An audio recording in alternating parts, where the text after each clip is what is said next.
हर हर महादेव दोस्तों। तो ये जो फुल मून होने जा रहा है 4 दिसंबर को, साल का आखिरी फुल मून है और ये सुपर फुल मून है जहाँ पे एक पोर्टल भी ओपन होने जा रहा है, अंतारस टारगेट पोर्टल। और यहाँ पे सूर्य के साथ युति हो रही है, तो बहुत बहुत बहुत अच्छा समय है अपनी लाइफ से सारे ग्रजेस को मिटाने का, अपने मेंटल डिटॉक्स को रिलीज करने का, अपने पेन को रिलीज करने का, अपनी लाइफ से जो भी 2025 का आपके ऊपर बोझ रहा है ना, उन सारे बोझ को हटाने का और न्यू अपॉर्चुनिटीज को अट्रैक्ट करने का।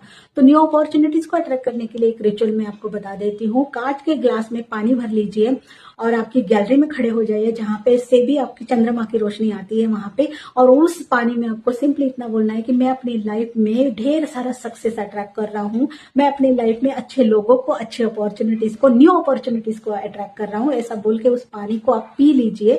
और यहाँ पे आपको एक और बात भी करनी है कि थोड़ी देर वहां पे चंद्रमा की रोशनी में आपको खड़ा भी होना है।